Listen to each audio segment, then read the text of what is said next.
featured in the next video. So let's go ahead and get right to it. Let's get to question number 1 from Muhammad. And he asks, do you think a dark spell factory should be added to the game?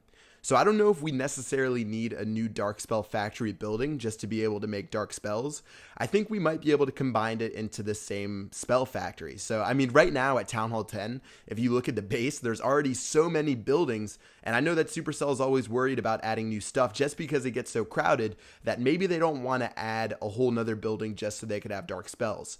They might be able to set it up like the barracks where there's 10 troops, there's 5 on top and 5 on the bottom. Maybe they could make the spell factory with 5 regular elixir spells on the top and maybe 5 dark elixir spells on the bottom.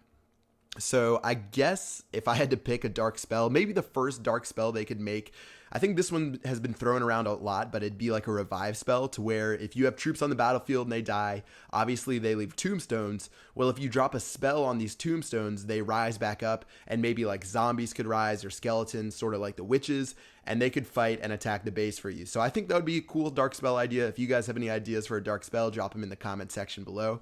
But I don't think we necessarily need a new building. If you guys remember a couple months ago, or maybe it was a year ago, it's been a while, but they actually expanded the field, or I guess the village space, one time already. And I'm not sure if they necessarily want to do that again. I think they'd rather save that space for a new building, maybe for something like a defensive building, rather than something they could just squeeze into the regular spell factory. All right, next question. Billy Gonzalez said, here's the scenario. You're the head developer at Supercell. What 5 things do you put in the next update, and what 5 parts do you change? So since I'm lazy, I'm just going to go ahead and pick 3 things. Number 1, I want to add some new single player maps to the game. It's been a long time coming. We've had 50 levels forever since the game came out. And I mean, the levels right now don't even offer Dark Elixir. That's how outdated they are. They don't have any of the new defenses. They don't have expos. They don't have Inferno Towers. So I think we should definitely swap around the single player levels a bit and maybe add something like 10 or 15 new levels. And that would probably be the first thing I would add to the game. Number 2, I think we're definitely due for a new troop. The Witches came out a long time ago, and I know that Supercell is working on a new troop, so hopefully we can see that coming out soon. I'm not sure exactly what I would make it.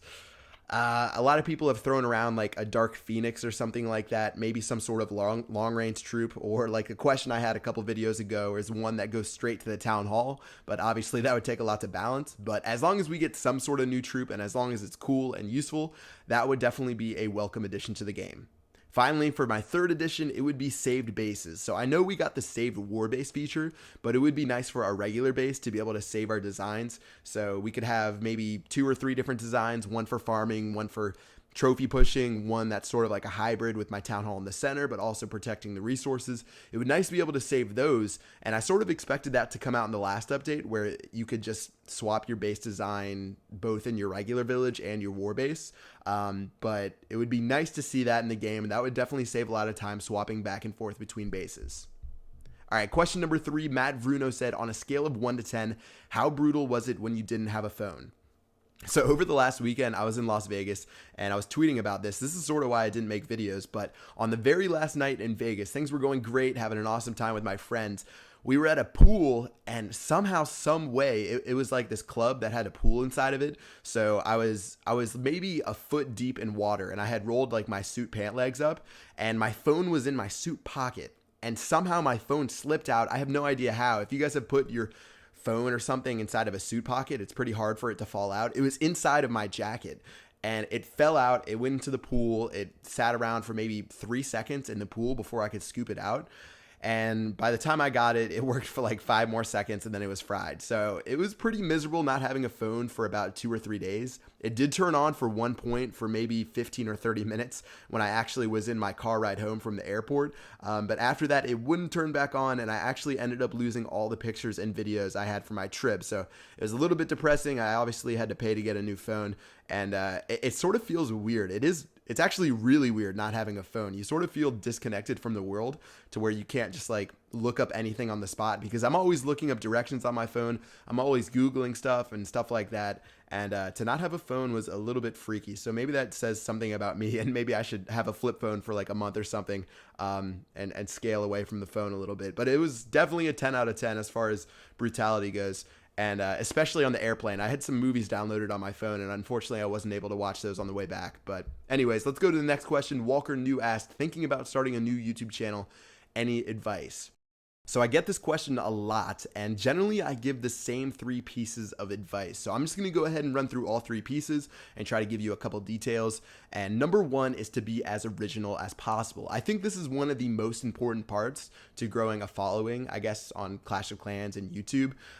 Is just try to be original and try to be special in your videos. So right now, there's thousands of people with Clash of Clans YouTube channels making hundreds of videos a day. So if you're just making an average video, average farming, average commentary, average everything, there's no reason that your videos are going to stand out and your channel is going to grow. A lot of people come to me and they say, hey, check out my videos. What am I doing wrong? What else could I do?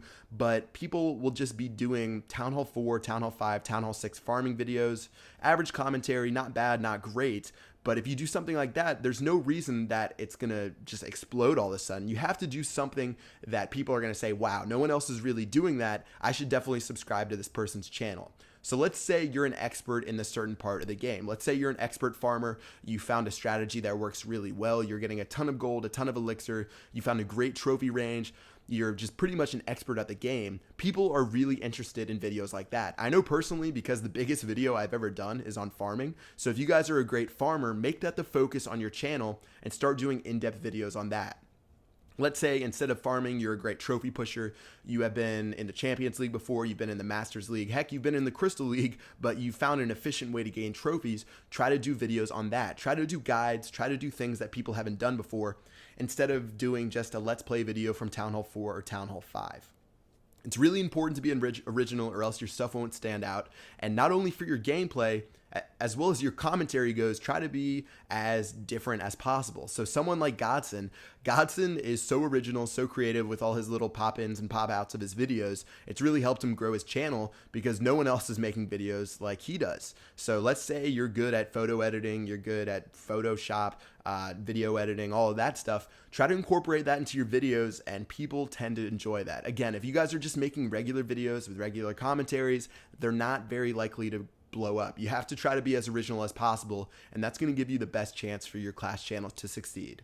All right, step number 2, I guess, or advice point number 2 is make high quality videos. So if you make a video that looks like it was recorded with a potato, people are probably not going to watch it. That was one of the first things I did when I started making Clash videos, is I noticed people were recording their like iPads with a camera and shaking and stuff like that. And for some people like Daddy, he actually has a cool system where he shows you his hands and stuff and it looks really professional. But if you're just recording your iPhone with a camera and it's all shaky and stuff, I definitely don't recommend you do that. There are so many ways to record Clash of Clans for free. If you just type in how to record Clash of Clans on YouTube, you can find plenty of ways to record for free in 1080p or 720p. And definitely try to have the best quality that you can. Also, audio quality is pretty important. If you guys have the money, buy a microphone for like $40. I know it's a little bit expensive, especially if you're a smaller channel, but it definitely helps a lot compared to using your regular computer microphone, because people generally, they're trying to listen to high quality content. If your stuff is all muffled, if you're having a bunch of voice pops and stuff like that, people can be pretty turned off to it. So try to have the best quality material that you can, not only in your videos trying to be original, but also try to have high quality audio and high quality video.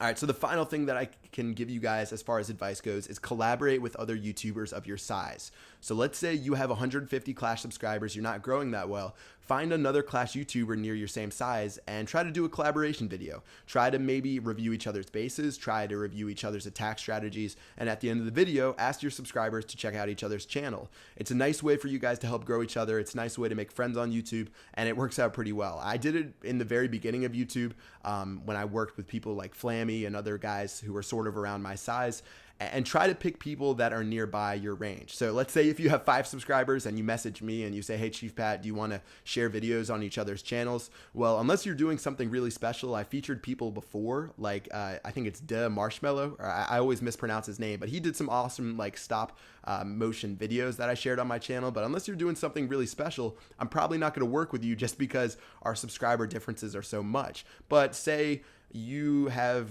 150 subscribers, like I just said, and another guy has 250 subscribers, you guys can probably work something out and share each other share each other's videos and share each other's subscribers. So try to collaborate with the other YouTubers. It's a lot of fun. It's a great way to gain subscribers. And it's how a lot of people have gained subscribers, at least in the Clash of Clans YouTube sphere. I'm telling you, a lot of the people with tens of thousands of subscribers, they've done a lot of collaborations, and that's how they've gotten to where they are today. So those are my 3 pieces of advice. I know I spent a lot of time on that, but I'll probably do a video one day where I just ramble for like 20 minutes on other things. But there's a lot of things that you can do, and if you work hard enough, if you are original enough, you can definitely make it. And yeah, good luck. All right, next question. Sean Krause asks, who is going to win the World Cup? So I do follow a little bit of soccer or football. I see the results from the Premier League and stuff like that, but I'm not too into it. As far as the World Cup goes, I'd love to say that the United States would win, but obviously with all the turmoil and the fact that we're not a really good team, we're not really going to have a shot. So if I had to guess, maybe Brazil, Spain, Germany, those are pretty much like the elite teams. I don't know too much about it. I'll just say Brazil because they're the home team, but we'll just have to see what happens with that. And for any of you guys who your countries are participating in the World Cup, good luck to you, and we'll have to see what happens. All right, final question. Nate Bowers asked, do you plan to update your defensive layout videos at some point?